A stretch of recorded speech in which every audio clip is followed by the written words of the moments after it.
عرب کے اندر سال کے بعد عورتوں کا ایک میلہ لگتا تھا خانہ کعبہ کے پاس. صرف عورتیں اکٹھی ہوتی تھی, میلہ لگا ہوا تھا. ایک تورات جاننے والا یہودی عالم بھی آیا ہوا تھا. وہ بیویوں کے مجمع پہ نظر ڈال کے کہنے لگا, بیویوں مرد کا کام تو کوئی نہیں عورتوں کے مجمع میں بات کرنا, لیکن میں تمہیں ایک پیغام دینے لگا ہوں. اللہ کے آخری رسول جو مکے میں پیدا ہونے والے ہیں, ان کے آنے کا وقت قریب آ گیا ہے. وہ بیوی بڑی خوش نصیب ہوگی جنہیں ان کی رفاقت ملے گی. عورتوں نے جب دیکھا کہ مرد آ گیا عورتوں کے میلے میں تو انہوں نے ڈانٹا جھڑکا, کہا چل اٹھا اپنی کتابیں اور نکل جا. حضرت خدیجہ کہتی ہیں باقیوں نے ڈانٹا پر میں نے بات پلے سے باندھ لی. میں نے پلے سے باندھ لی اور میں انتظار کرنے لگی کہ اللہ کرے وہ نصیب میرے ہی ہو, اللہ کرے مقدر میرا ہی کھلے. آپ فرماتی میں تسبیح پڑھتی, درود پڑھتی. میں اس زمانے میں جو اللہ کا ذکر جس طرح ہوتا تھا وہ میں شروع کرتی, اور جب فارغ ہوتی تو میں التجا کرتی کہ اللہ میرے نصیبیں کھول دے. کہتی ہیں آہستہ آہستہ آہستہ آہستہ میں حضور کی تعریف سننے لگی. آہستہ آہستہ تعریف سننے لگی. نبی پاک صادق ہیں, امین ہیں, سچے ہیں, دیانتدار ہیں. اس برے اور میلے معاشرے میں بھی وہ سب سے اعلیٰ بھی ہیں اور سب سے اجلے بھی ہیں, وہ سب سے پاکیزہ ہیں. میں سننے لگی تعارف. آہستہ آہستہ میں ان کی گرویدہ ہونے لگی. ادھر نبی پاک صلی اللہ علیہ وسلم اپنے چچا جناب ابو طالب کے پاس رہتے تھے. قحط آ گیا, حالات بگڑ گئے. حضور سید عالم صلی اللہ تعالی علیہ وسلم سے چچا کہنے لگے, بیٹے اگر مال تجارت لے کے شام جاؤ تو بڑا نفع کماؤ گے, ہمیں ضرورت بھی ہے, اور اگر ہو سکے تو ختیجہ کا مال لے کے جاؤ. نبی پاک نے کہا چچا میں نہیں کہوں گا کسی سے جا کے, میں نہیں کہتا کسی سے جا کے, جو میرے نصیب میں ہوگا میرا رب خود عطا فرمائے گا, میں نہیں کہوں گا. مصطفیٰ نے تو نہیں کہا. حضرت خدیجہ رضی اللہ تعالیٰ عنہ کہتی ہیں میں نے خود اپنی خادمہ کو بھیجا. میں نے کہا جا کے پوچھو تو صحیح کہ میرا مال قبول ہوتا بھی ہے کہ نہیں, پوچھو. نبی پاک صلی اللہ علیہ وسلم سے پوچھا. حضرت خدیجہ کی خواہش ہے کہ آپ مال لے کے جائیں. حضور نے قبول کر لیا. جناب خدیجہ الکبریٰ رضی اللہ تعالیٰ عنہ کے غلام تھے, میسرہ ان کا نام تھا. جناب خدیجہ نے ان کو ساتھ بھیجا. فرمایا ایک 3 باتیں ارشاد فرمائی. ایک تو فرمایا سارا رستہ غور سے دیکھنا میرے نبی کے ساتھ کیا معاملات درپیش ہوتے ہیں. ابھی اعلان نبوت نہیں کیا. فرمایا ذرا غور کرنا, میرے مصطفیٰ کا مطالعہ کرنا اور مجھے واپس آ کے سبق سنانا. وہ جو تم نے چہرہ بددعا کی تلاوت کی ہو ذرا مجھے واپس آ کے سنانا. جنہاں نے دل پر جانی ڈٹھا ہو اکھیاں ہی تک لیاں, تو ملے ہو تے ساجن ملیا ہوں ناسا لگ پئیاں. ذرا جا کے نا تلاوت کرنا اور مجھے دکھ. اور دوسرا فرمایا تم میرے غلام ہو تو مصطفیٰ کے بھی غلام بن کے رہنا. میں سنتی ہوں کہ کردار کے, افکار کے, نظریات کے, عظمت کے بلند و بالا, وہ جیسے کہیں ویسے کرنا. اور تیسری حضرت خدیجہ نے نصیحت فرمائی. فرمایا محمد ابن عبداللہ صلی اللہ علیہ وسلم کی رائے سے اختلاف نہ کرنا. یہ چلتے ہوئے معاہدہ کیا, جو وہ کہہ دے سو کر جانا.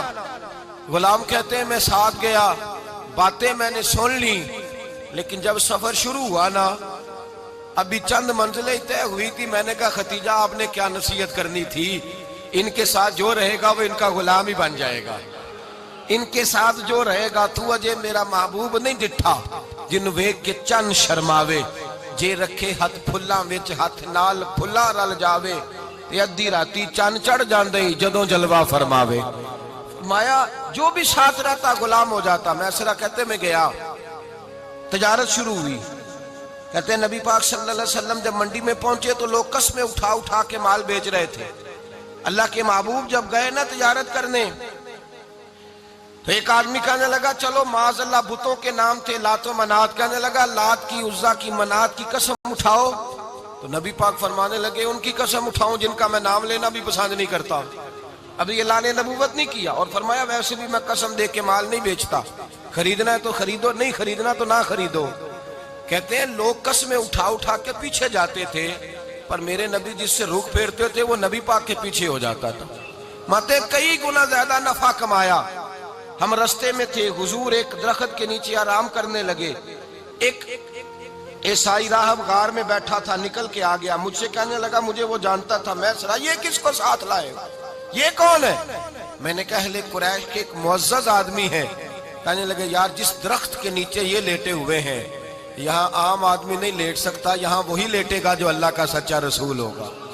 یہاں دوسرا کو لیٹ ہی نہیں سکا. یہ رسول ہے، ان کا خیال رکھنا. کاش میں اس وقت تک زندہ رہوں جب یہ نبوت کا اعلان کریں. میسرہ کہتے ہیں میں غلام ہو گیا. نبی پاک صلی اللہ علیہ وسلم کی ادائیں مجھے بھانے لگیں. جب واپسی پہ نکلے تو گرمی بڑی شدید تھی. فرماتے ہیں جب دھوپ تیز ہوتی تو بادل کا سایہ آ کے حضور پہ سایہ کر دیتا. بادل کا ٹکڑا نبی پاک پہ. اللہ جانے کہاں بیٹھ کے لوگوں نے کتابیں پڑھی ہیں جو کہتے ہیں 40 سال کے بعد نبی بنے تھے. پتہ نہیں کہاں بیٹھ کے کتابیں پڑھی ہیں. ہم نے تو جو سیرت پڑھی ہے وہ بتاتی ہے کہ تیری حیات پاک کا ہر لمحہ پیغمبر لگے، ہر لمحہ پیغمبر لگے. یہاں تو وہ لوگ جو کئی سال پہلے 20 اور 25 سال پہلے حضور سید عالم صلی اللہ علیہ وسلم کی رفاقت میں رہے، وہ اعلان کر لوگ پتہ نہیں کہاں بیٹھ کے کتابیں پڑھتے ہیں، کہاں بیٹھ کے. میرے نبی پاک سے صحابہ نے پوچھا حضور آپ کب نبی تھے؟ فرمایا ابھی آدم کی مٹی گوندی جا رہی تھی، ابھی آدم کی مٹی گوندی جا رہی تھی، میں تب بھی اللہ کا رسول تھا. میرے بھائی نبی رحمت سید عالم صلی اللہ علیہ وسلم کے غلام حضرت خدیجہ کے غلام کہتے ہیں واپس آیا. اور پہلے بھی کئی دفعہ حضرت خدیجہ کا مال گیا تھا، بڑے نفع آئے تھے، پر جو نفع اس سال آیا وہ پہلے کبھی نہیں آیا تھا. کہتے ہیں مجھ سے حضرت خدیجہ کی سہیلی بھی بیٹھی تھی، میں بھی آ گیا. اور جناب خدیجہ کی سہیلی کہنے لگی چل مال کے بارے میں کچھ بتا، کتنا بکا؟ میں نے کہا مال چھوڑو، مصطفیٰ کی سنو. اور پھر کہتی چلو ٹھیک ہے، بادل سایہ کرتا تھا، چلو ٹھیک ہے. تم سے راہب نے پوچھا تھا یہ صحیح ہے، انہوں نے تیری سارے رستے بڑی خدمت کی، تیرا بڑا خیال رکھا، پر یہ بھی بتا تجارت کیسے ہوئی؟ تو میں سرا کہنے لگا زندگی میں نے بھی ساری گزار دی ہے، پر اس رسول کے ساتھ 4 دن ہی گزارے ہیں. حد ہو گئی مجھ سے، اور کچھ نہ پوچھو، اور کچھ نہ پوچھو. آ میرے دل آمنہ کے لال کی باتیں کریں، اور کچھ نہ پوچھو، بس ذکر ان کا چھیڑیے ہر بات پر، اور چھیڑنا شیطان کا عادت کیجئے. بس مجھے حضور کے تذکرے بیان کرنے ہیں، ذکر مصطفیٰ کرنا ہے. حضرت خدیجہ الکبریٰ بڑی متاثر ہوئی. کہتی ہیں مجھے درجنوں لوگوں نے پیغام نکاح دیا تھا، پر میں نے سنی نہیں تھی. میں نے نفیسہ کے ہاتھ پیغام بھیجا. میں نے کہا میری عمر 40 سال ہے، ان کی 25 سال ہے، اور میرا اعمال اور طرح کا ہے. وہ شہنشاہ ہے، جا کے پوچھو تو صحیح، بھلا میں قبول ہوتی ہوں؟ پوچھو.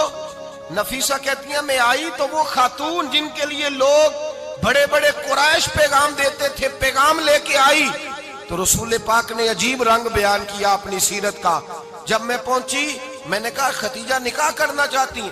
نفیسہ کہتی ہے میرا خیال تھا کہ کوئی اور ہوتا تو کرسی سے اٹھ کھڑا ہوگا، فوراً کہے گا اچھا جلدی کرو بات کرو. جب میں نے آ کے کہا نا حضور خدیجہ نکاح کرنا چاہتی ہے، تو نبی پاک نے میری طرف دیکھا، فرمایا وہ کہتی ہے کہ تم کہتی ہو؟ کہا وہ کہتی ہیں. تو حضور نے فرمایا ٹھہر جاؤ، میں اپنے چچا سے پوچھ کے بتاؤں گا، میں مشورہ کروں گا، میں پوچھ کے بتاؤں گا. آج بچوں کو کچھ سبق بڑے یاد ہیں. کہتے ہیں پسند کی شادی کرنا حضرت صاحب ناجائز ہے؟ پسند کی شادی کرنا کو ناجائز ہے؟